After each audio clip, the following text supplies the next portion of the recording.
2012 ఉప ఎన్నిక 2014-19 ఎన్నికల్లో 62,000 నుంచి 66,000 ఓట్లు టీడీపీకి వచ్చాయి. 3 ఎన్నికల్లో అండి, 2012 ఉప ఎన్నిక, 2014, 2019లో 62,000 నుంచి 66,000 ఓట్లు టీడీపీకి వచ్చాయి. వైఎస్ఆర్సీపీకి 92,000 నుంచి 98,000 మధ్య ఓట్లు వచ్చాయి. 2014తో పోలిస్తే 2019లో పోలైన ఓట్ల పెరుగుదల కేవలం 200 మాత్రమే. సో ఆల్మోస్ట్ సిమిలర్గా ఉండింది 2014, 2019. 2019తో పోలిస్తే 2024లో 30,000 ఓట్లు అధికంగా పోలయ్యాయంట. ఒకేసారి 30,000 ఓట్లు అధికంగా పోలయ్యాయి ఒక నియోజకవర్గంలోనే. గతంలో ఇంత పెరుగుదల ఎప్పుడూ లేదు. కానీ 2024లో వైఎస్ఆర్సీపీకి 95,000 ఓట్లు వచ్చాయి. అంటే వైఎస్ఆర్సీపీకి 14లో ఎన్ని వేల ఓట్లు వచ్చినాయో, 19లో ఎన్ని వేల ఓట్లు వచ్చినాయో, 2024లో కూడా 95,000 ఓట్లు వచ్చాయి.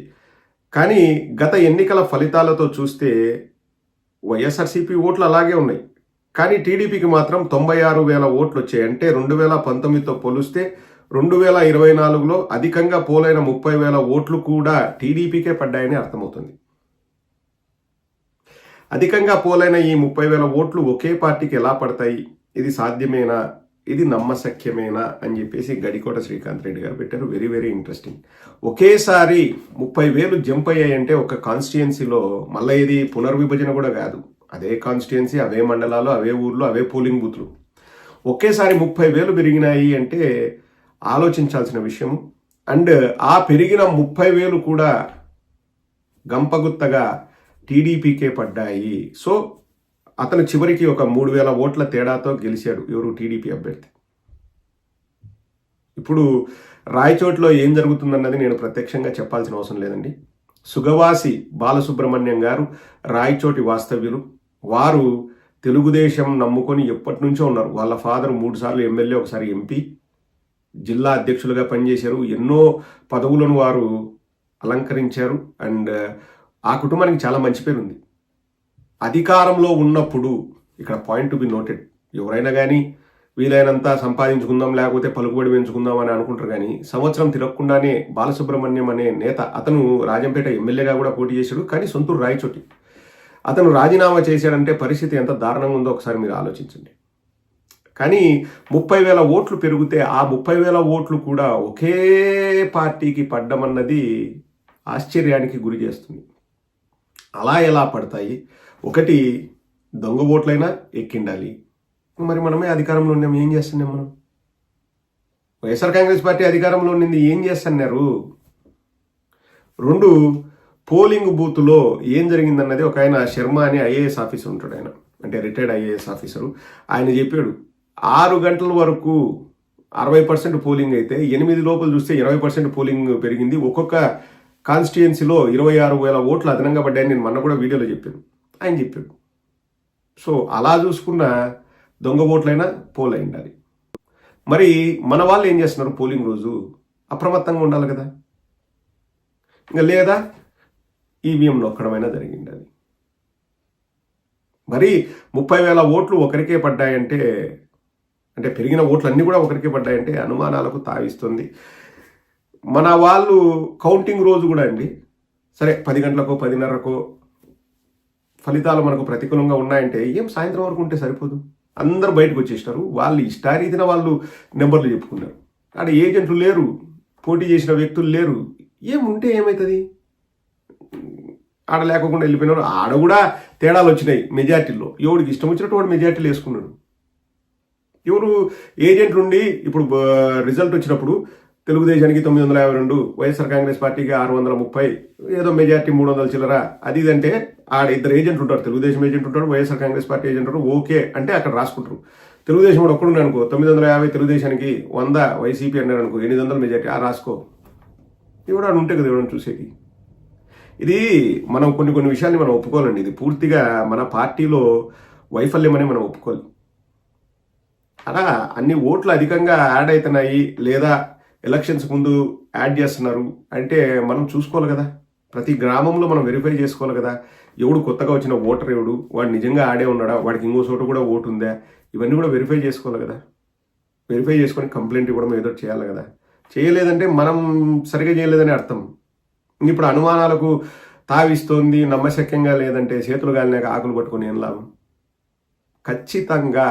ఖచ్చితంగా ఈవీఎంల పైన చర్చ అయితే జరగాలండి. పారదర్శకంగా ఉండాలని కోరుకుంటున్నాం. 2019లో చంద్రబాబు నాయుడే చెప్పాడు ఈవీఎంలు మంచివి కాదు అని చెప్పి, ఆయనే విపరీతంగా మాట్లాడాడు. ఇప్పుడు అందరూ కలిసి రావాలా? అందరూ కూడా, రాజకీయ నాయకులందరూ కూడా బయటకు వచ్చేసి మాకు పేపర్ బ్యాలెట్ కావాలని చెప్పి చెప్పాలి. ఇప్పుడు ట్విట్టర్లో పోస్టులు పెట్టుకొని ఏం ఉపయోగం?